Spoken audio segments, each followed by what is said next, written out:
El movimiento oscilatorio es un movimiento en torno a un punto de equilibrio estable. Este puede ser simple o completo. Los puntos de equilibrio mecánico son, en general, aquellos en los cuales la fuerza neta actúa sobre la partícula es cero. Si el equilibrio es estable, un desplazamiento de la partícula con respecto a la posición de equilibrio en elongación da lugar a la aparición de una fuerza restauradora que devolverá la partícula hacia el punto de equilibrio. En términos de la energía potencial, los puntos de equilibrio estables se corresponden con los mínimos de la misma. El movimiento armónico simple constituye un ejemplo de movimiento oscilatorio. Se llama así al movimiento descrito por la ecuación xt igual a coseno de w por t más θ, donde x es la elongación, t es el tiempo, a es la amplitud o elongación máxima, w es la frecuencia angular y θ es la fase inicial. Nosotros relacionamos este ejemplo de la música con el movimiento oscilatorio, ya que en el periodo de movimiento armónico simple vimos el movimiento del péndulo. En la música se utiliza un artefacto llamado metrónomo, que es un aparato utilizado para indicar tiempo o compás de composiciones musicales y produce regularmente una señal visual o acústica que permite a un músico mantener un tiempo constante. Y este básicamente tiene la fórmula de un péndulo invertido. Movimiento armónico simple. El movimiento armónico simple, también denominado movimiento vibratorio armónico simple, es un movimiento periódico y vibratorio en ausencia de fricción, producido por la acción de una fuerza recuperadora que es directamente proporcional a la posición y que queda descrito en función del tiempo por la función tensional, seno o coseno. Si la descripción de un movimiento requiere más de una función armónica, en general sería un movimiento armónico. En el caso de la trayectoria sea rectilínea, la partícula que realiza un movimiento armónico simple oscila alejándose y acercándose de un punto, situado en el centro de su trayectoria, de tal manera que su posición en función del tiempo con respecto a ese punto en una sinusoide. En este movimiento, la fuerza que actúa sobre la partícula es proporcional a su desplazamiento respecto a dicho punto y dirigida hacia este. El movimiento armónico simple lo podemos relacionar con nuestro ejemplo, ya que las cuerdas realizan un movimiento oscilatorio y regresan a su lugar inicial. ¿Cómo lo hace un resorte? En física, una onda consiste en la propagación de una perturbación de alguna propiedad en un medio, por ejemplo, densidad, presión, campo eléctrico o campo magnético, a través de dicho medio, implicando un transporte de energía sin transporte de materia. El medio perturbado puede ser de naturaleza diversa como aire, agua, un trozo de metal e incluso un material como el vacío. Los elementos de una onda son la cresta, el periodo, la amplitud, la frecuencia, el valle, la longitud de la onda, el nodo, la elongación, el ciclo y la velocidad de propagación. La cresta se refiere al punto de máxima elongación o máxima amplitud de onda, es decir, el punto de la onda más separado de su posición de reposo. El periodo es el tiempo que tarda la onda en ir de un punto de máxima amplitud al siguiente. La amplitud es la distancia vertical entre una cresta y el punto medio de la onda. Nótese que puede existir ondas cuya amplitud sea variable, es decir, crezca o decrezca con el paso del tiempo. La frecuencia es el número de veces que es repetida dicha vibración por unidad de tiempo. En otras palabras, es una simple repetición de valores por un periodo determinado. El valle es el punto más bajo de una onda. La longitud de onda es la distancia que hay entre el mismo punto de dos ondulaciones consecutivas. El nodo es el punto donde la onda cruza la línea de equilibrio. La elongación es la distancia que hay en forma perpendicular entre un punto de la onda y la línea de equilibrio. El ciclo es una oscilación o viaje completo de ida y vuelta. Y la velocidad de propagación es la velocidad a la que se propaga el movimiento ondulatorio. Su valor es el cociente de la longitud y su periodo. El movimiento oscilatorio es un movimiento en torno a un punto de equilibrio estable. Este puede ser simple o completo. Los puntos de equilibrio mecánicos son, en general, aquellos en los cuales la fuerza neta actúa sobre la partícula es cero. Si el equilibrio es estable, un desplazamiento de la partícula con respecto a la posición de equilibrio en elongación da lugar a la aparición de una fuerza restauradora que devolverá la partícula hacia el punto de equilibrio. En términos de la energía potencial, los puntos de equilibrio estables se corresponden con los mínimos de la misma. El movimiento armónico simple constituye un ejemplo de movimiento oscilatorio. Se llama así al movimiento descrito por la ecuación xt igual a coseno de w por t más teta, donde x es la elongación, t es el tiempo, a es la amplitud o elongación máxima, w es la frecuencia angular y teta es la fase inicial. Nosotros relacionamos este ejemplo de la música con el movimiento oscilatorio, ya que en el periodo de movimiento armónico simple vimos el movimiento del péndulo. En la música se utiliza un artefacto llamado metrónomo, que es un aparato utilizado para indicar tiempo o compás de composiciones musicales y produce regularmente una señal visual o acústica que permite a un músico mantener un tiempo constante. Y este básicamente tiene la fórmula de un péndulo invertido. Movimiento armónico simple. El movimiento armónico simple, también denominado movimiento vibratorio armónico simple, es un movimiento periódico y vibratorio en ausencia de fricción, producido por la acción de una fuerza recuperadora que es directamente proporcional a la posición y que queda descrito en función del tiempo por la función tensional, seno o coseno. Si la descripción de un movimiento requiere más de una función armónica, en general sería un movimiento armónico.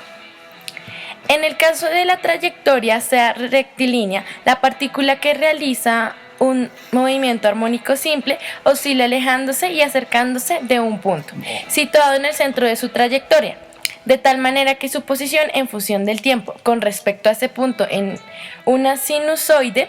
En este movimiento, la fuerza que actúa sobre la partícula es proporcional a su desplazamiento respecto a dicho punto y dirigida hacia este. El movimiento armónico simple lo podemos relacionar con nuestro ejemplo, ya que las cuerdas realizan un movimiento oscilatorio y regresan a su lugar inicial, como lo hace un resorte. En física, una onda consiste en la propagación de una perturbación de alguna propiedad en un medio, por ejemplo, densidad, presión, campo eléctrico o campo magnético, a través de dicho medio, implicando un transporte de energía sin transporte de materia. El medio perturbado puede ser de naturaleza diversa como aire, agua, un trozo de metal e incluso un material como el vacío. Los elementos de una onda son la cresta, el periodo, la amplitud, la frecuencia, el valle, la longitud de la onda, el nodo, la elongación, el ciclo y la velocidad de propagación. La cresta se refiere al punto de máxima elongación o máxima amplitud de onda, es decir, el punto de la onda más separado de su posición de reposo. El periodo es el tiempo que tarda la onda en ir de un punto de máxima amplitud al siguiente. La amplitud es la distancia vertical entre una cresta y el punto medio de la onda. Nótese que puede existir ondas cuya amplitud sea variable, es decir, crezca o decrezca con el paso del tiempo. La frecuencia es el número de veces que es repetida dicha vibración por unidad de tiempo. En otras palabras, es una simple repetición de valores por un periodo determinado. El valle es el punto más bajo de una onda. La longitud de onda es la distancia que hay entre el mismo punto de dos ondulaciones consecutivas. El nodo es el punto donde la onda cruza la línea de equilibrio. La elongación es la distancia que hay en forma perpendicular entre un punto de la onda y la línea de equilibrio. El ciclo es una oscilación o viaje completo de ida y vuelta. Y la velocidad de propagación es la velocidad a la que se propaga el movimiento ondulatorio.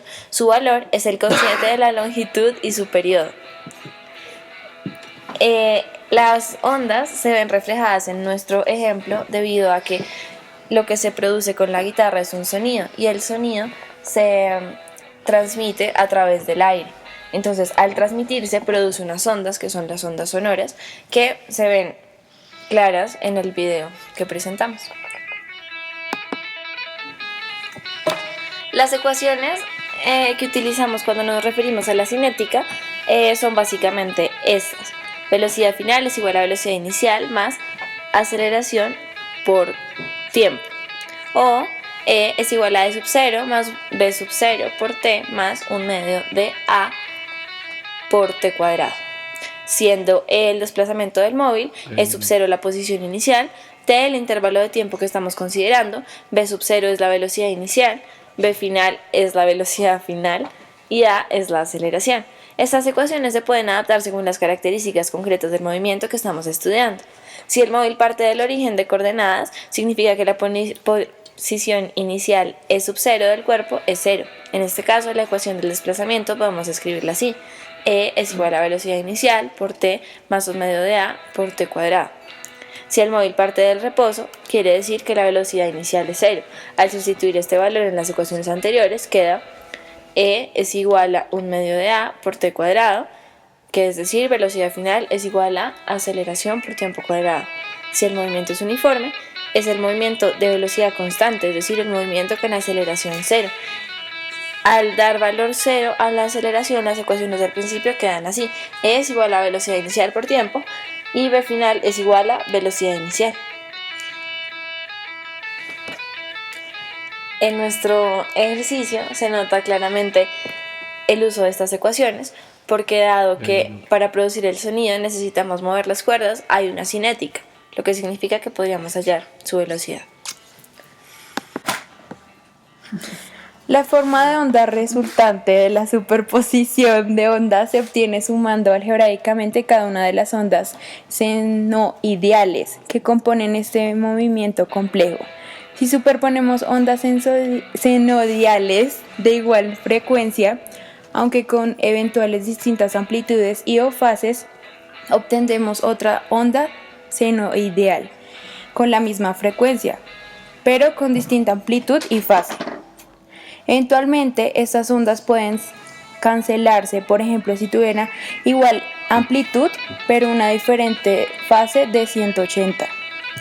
En algunos campos de la acústica puede resultar también interesante el caso de la superposición de ondas senoidales que se desarrollan sobre los ejes perpendiculares. En nuestro ejemplo, si hubiéramos puesto otra guitarra a tocar, las ondas al mismo tiempo en las mismas notas, las ondas se hubieran encontrado y se hubiera producido una superposición de ondas y hubiera una amplificación del sonido. Cuerdas sonoras. Las cuerdas son segmentos formados por un material flexible que permanece en tensión de modo que pueden vibrar libremente sin entorpecimiento que provocase una distorsión de la onda acústica. Y los tubos sonoros son aquellos que contienen una columna gaseosa, una columna de aire, capaz de producir sonido al ser convenientemente excitada. Un ejemplo de los tubos sonoros sería, por ejemplo, la guitarra, en la cual entra aire y por la que al tocar con las cuerdas de un material flexible se producen las notas y la melodía. Vamos a hablar de la naturaleza del sonido. Ondas sonoras. El sonido es el resultado de la perturbación que se propaga en un medio elástico. Por ejemplo, cuando en alguna región del aire se produce una perturbación de presión, por ejemplo en la forma de una compresión, dicha región tiende a expandirse hacia las regiones vecinas. Esto produce a su vez una compresión de dichas regiones que volverán a expandirse cuando una compresión más lejos todavía. Este proceso se desarrolla en forma continua, haciendo que la perturbación original se propague a través del aire, alcanzando en algún momento la posición que ocupa algún receptor, por ejemplo un micrófono o un oído. Las ondas periódicas. Introdujimos el concepto de propagación de las ondas mediante una única perturbación en un medio. En realidad, la mayoría de las ondas son el resultado de muchas perturbaciones sucesivas del medio, y no solo una. Cuando dichas perturbaciones se producen a intervalos regulares y son de la misma forma, estamos en presencia de una onda periódica, y el número de perturbaciones por segundo se denomina frecuencia de la onda. Se expresa en hertz, es decir, ciclos por segundo. Un ciclo es todo lo que sucede durante una perturbación completa. Ondas aperiódicas. Aun cuando muchos sonidos son aproximadamente periódicos, como los sonidos producidos por los instrumentos musicales de altura determinada, como la guitarra, la flauta y el piano, la vasta mayoría de los sonidos naturales son aperiódicos, es decir, que las sucesivas perturbaciones no se producen a intervalos regulares y no mantienen constante su forma de onda. El espectro. El concepto de espectro es de importancia capital en acústica. Cuando introdujimos el concepto de frecuencia, dijimos que las ondas periódicas tienen asociada una frecuencia. Sin embargo, esto es solo parte de la verdad, ya que por lo general dichas ondas contienen varias frecuencias a la vez. Esto se debe a un notable teorema matemático denominado Teorema de Fourier, en honor a su descubridor, el matemático francés Fourier, que afirma que cualquier forma de onda periódica puede descomponerse en una serie de ondas de una forma particular denominada onda senoidal o senoide, cada una de las cuales tiene una frecuencia que es un múltiplo de la frecuencia de la onda original, frecuencia fundamental. Intensidad sonora. ¿Por qué algunos sonidos son más intensos que otros? Hay muchas razones, pero la causa principal es atribuible a la amplitud. La amplitud de un sonido es el máximo exceso de presión o presión sonora en cada ciclo. En el caso del ruido o de los sonidos aperiódicos, la amplitud puede estar cambiando continuamente. En este caso se acostumbra a obtener algún tipo de promedio. Existen varios enfoques para el análisis de la sonoridad que pueden hallarse en otro documento que acompaña al presente sobre. Bueno, esto se relaciona con nuestro proyecto, ya que, como dijimos antes, el concepto de espectro más que todo es de vital importancia en la acústica, ya que las ondas cuando uno toca alguna cuerda o algún tambor se van a una frecuencia determinada que se va repitiendo a lo largo de una canción, y dependiendo de la presión que uno ejerza sobre la cuerda o sobre el tambor, de la misma manera va a ser su intensidad sonora, mayor o menor. Emisor y receptor del sonido. Un emisor de sonido puede ser cualquier cosa que produzca sonido, una campana, una bocina, un estéreo, un grito, etc. Un receptor de sonido puede ser un micrófono, tus oídos, por ejemplo. Lo más difícil es cuando conectas un micrófono de sonido al estéreo. El receptor del sonido es el micrófono y el emisor del sonido son las bocinas. Esto se relaciona con nuestro ejemplo, ya que la guitarra es el emisor y nuestros oídos sería el receptor. Características del sonido: intensidad, tono, timbre y duración. Como dijimos antes, desde un punto de vista físico, el sonido es una vibración que se propaga en un medio elástico. Para que se produzca sonido se requiere la existencia de un cuerpo vibrante denominado foco, cuerda, tensa, varilla, una lengüeta, y de un medio elástico que transmita esas vibraciones, que se propagan por él, constituyendo lo que se denomina onda sonora. Onda en 3 dimensiones: intensidad. Existen ondas unidimensionales, es decir, que se propagan solo en una línea recta, y también ondas bidimensionales, como las ondas que se propagan sobre la superficie de un líquido, o en un caso más general, ondas tridimensionales, como las ondas sonoras producidas por un foco puntual. En el caso de las ondas bidimensionales, los frentes de onda son circunferencias concéntricas, mientras que en las tridimensionales son superficies esféricas concéntricas. El movimiento de un conjunto cualquiera de frente de ondas puede indicarse mediante rayos, que son líneas perpendiculares en cada punto a los frentes de una onda.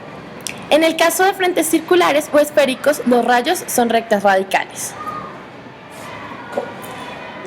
Algunos parámetros físicos: espectro envolvente se denomina a la curva que se obtiene a partir de la representación de la onda uniendo cresta con cresta y seno con seno. Cuando hablamos de fenómenos ondulatorios nos referimos a todas las cosas o características que afectan el desarrollo del sonido. En la reflexión y refracción del sonido podemos comprobar que las ondas sonoras se reflejan en el mismo ángulo con el que inciden, pero se atenúa si la superficie es blanda o rugosa. De esta manera, la energía incidente se transforma en energía reflejada y energía absorbida, la cual se transforma en energía disipada o energía transmitida. Un fenómeno ondulatorio que podemos encontrar cuando nos referimos al sonido es la refracción de este en un mismo medio. La refracción es otra de las características de los movimientos ondulatorios. Consiste en el cambio de dirección y de rapidez que sufre una onda cuando pasa de un medio a otro de distintas características. Pero la reflexión también puede producirse dentro de un mismo medio cuando las características de este no son perfectamente homogéneas, cuando cambia su densidad o su temperatura, y por consiguiente la rapidez de propagación del sonido en el aire sufre refracciones, dada que la temperatura del aire no es uniforme. Otro fenómeno ondulatorio es la absorción y aislamiento acústico. Este es uno de los problemas fundamentales con los que se enfrenta un ingeniero cuando desea aislar el ruido en un edificio o una zona determinada. Afortunadamente, los distintos materiales tienen la capacidad de absorber energía acústica según su porosidad. Basándose en esta propiedad, se decide qué materiales son más adecuados para revestir las paredes interiores de una sala. Por ejemplo, cuanto más poroso es un material, más absorberá, por lo tanto reflejará menos sonido. Otro de los fenómenos ondulatorios que podemos encontrar es la resonancia. Todos los cuerpos tienen una frecuencia de vibración propia de cada estructura. Por ello, cuando recibe estímulos de una fuente ondulatoria externa de la misma frecuencia o muy próxima, su amplitud de oscilación aumenta considerablemente. En el caso de los instrumentos musicales, como en nuestro ejemplo, es muy bueno este efecto porque permite amplificar el sonido, de manera que la guitarra produce sonidos bastante mayores al que en un primer instante intentamos generar.